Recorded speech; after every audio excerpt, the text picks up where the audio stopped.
in the previous video we discussed till the fibers radiating from the splenium. We told that the fibers radiating from the splenium connect the posterior parietal lobe, occipital lobe and the temporal lobe.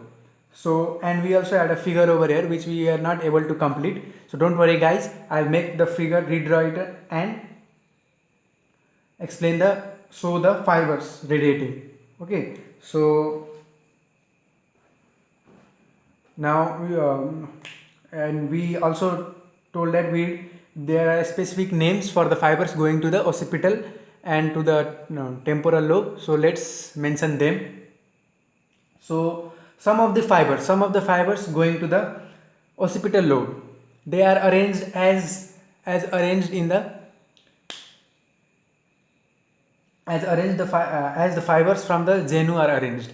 I told that genu are going as the fibers from genu, they are also arranged. Some of the fibers going to occipital lobe are also arranged in the same manner, and they are known as forceps major. So I told you that forceps major is yet to discuss.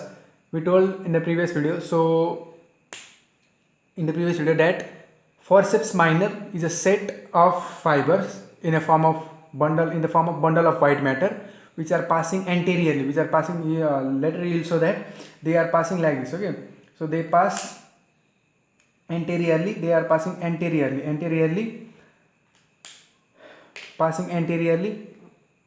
and connecting the medial and lateral surfaces of the frontal lobe, and they are known as forceps minor. So, and those fibers, some of the fibers going to the occipital lobe are arranged in the same manner, and these fibers are known as forceps major.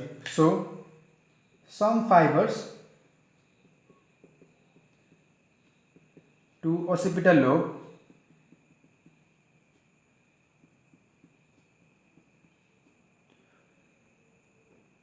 are arranged as the fibers from genu, and they are called forceps major. And those fibers, that some of the fibers going to the occipital lobe that are arranged as arranged as the fibers from the genu, they are known as forceps major. Okay, are you clear with this writing? Some fibers to occipital lobe are arranged as the fibers from the genu, so they are called forceps major. So forceps major, we discussed about forceps minor in the previous video, and if you have not seen the previous video, I recommend to watch that video. The link is in the description and also in the I button. You can find these all videos related to corpus callosum in the playlist Neuroanatomy. Okay, so lobe as arranged as in the genu, as coming from the fibers from the genu, so they are known as forceps major.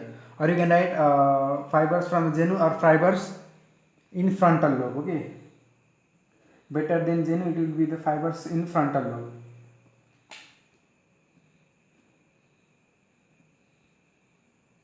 Okay, frontal lobe, fibers in frontal lobe, so they are known as, and those fibers are known as forceps major.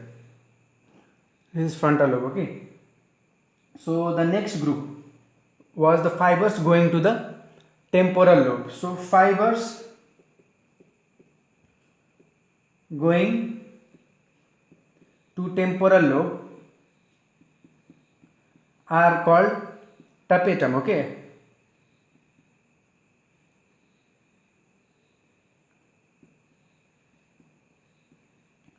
so T for temporal, T for tapetum. So you can remember in this way, fibers going to temporal lobe. Okay, fibers going to temporal lobe are called tapetum. And one important feature about these fibers, tapetum, is that they are not intercepted. These fibers are not intercepted by corona radiata. So those who have already watched the previous video on corpus callosum part 2, they will be able to say, or they will be able to retain that which set of fibers from the corpus callosum or which set of fibers arising from the which part of corpus callosum are intercepted by the corona radiata. We have discussed in the previous video, and that is the fibers coming from the trunk. Okay, the fibers coming from the trunk which extend to the either side are intercepted by corona radiata. They are intercepted by corona radiata, but those fibers, the tapetum, they are going to the temporal lobe, are not intercepted by the corona radiata, and it is an important feature, important character. And tapetum is not intercepted by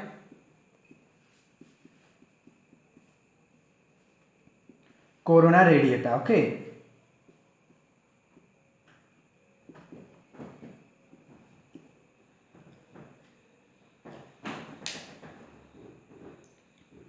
So, and in the now the next point. Okay, so we have discussed about the fibers radiating from the corpus callosum.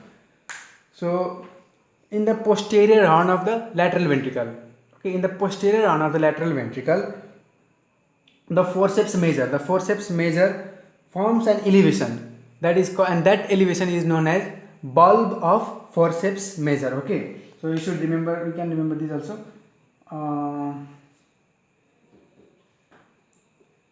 In the posterior horn of lateral ventricle,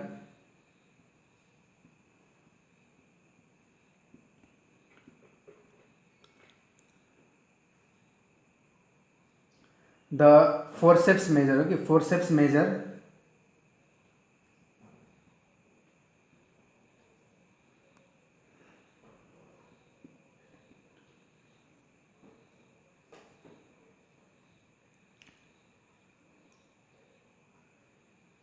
forms an elevation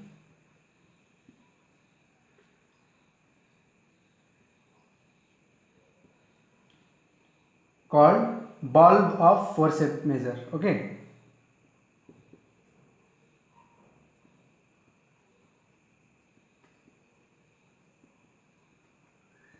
so what is the posterior horn? Okay, POST stands for posterior horn of lateral ventricle. In the posterior horn of lateral ventricle, the which fiber? Forceps major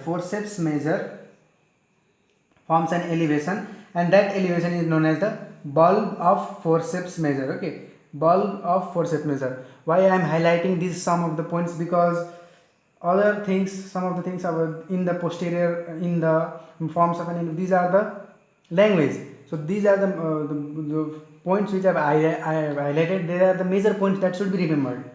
Now, if you remember, if you can understand, you can remember that on the posterior horn there is an elevation formed by the forceps major known as bulb. Then language you can write on your own. So, but you cannot create your own name. Forceps major, you cannot write something else. So you should remember this. So I am trying to focus that remembering the highlighted points can help you during revision. Once after you have read, and before exam, during revision, it can help shortening your time limit, shortening your time allocated for revision. It will shorten the time allocated for the revision. Okay, so now we shall draw a figure to locate these fibers. So let's draw it. So this was the figure that we left incomplete in the previous video. So this figure is the horizontal section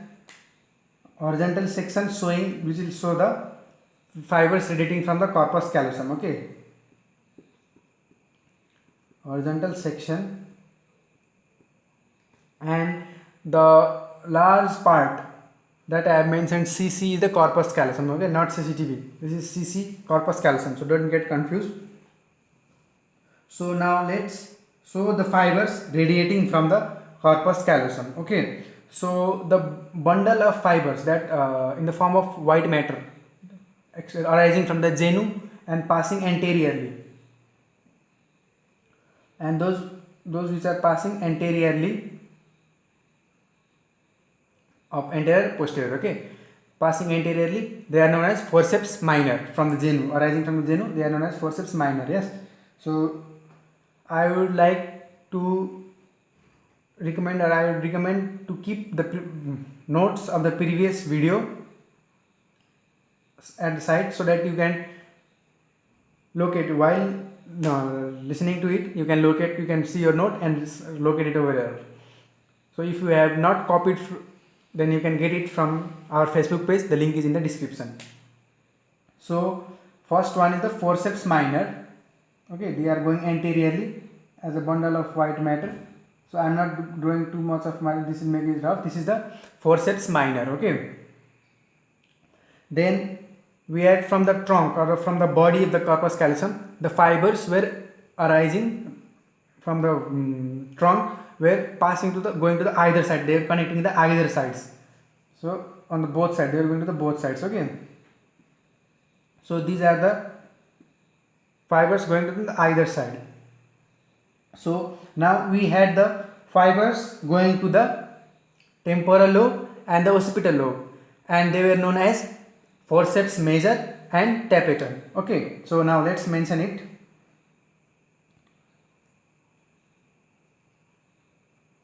This set of fibers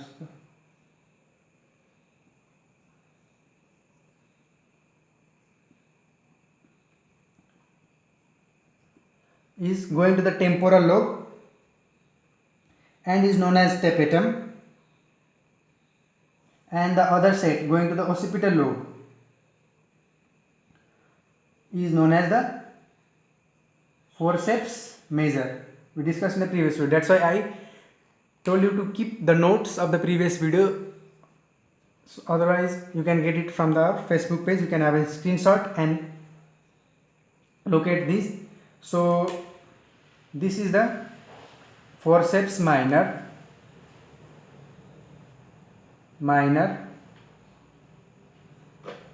this is fibers from trunk,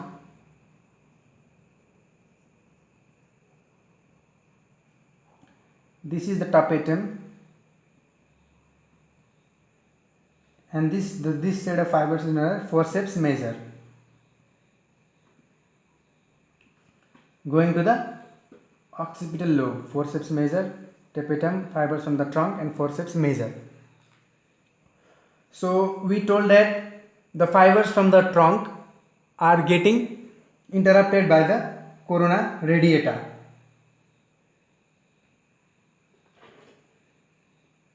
So these red dots, okay,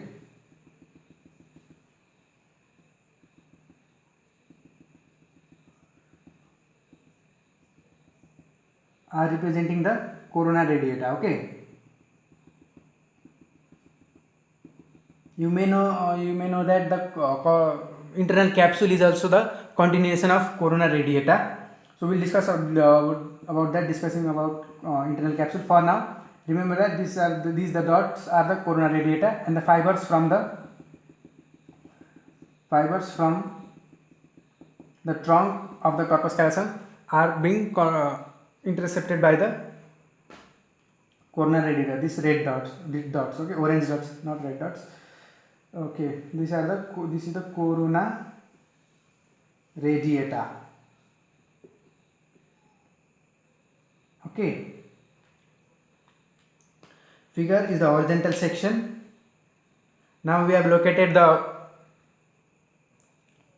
fibers for arising from the corpus callosum. Now we should move towards the last part of the corpus callosum, that is the functions of the corpus callosum.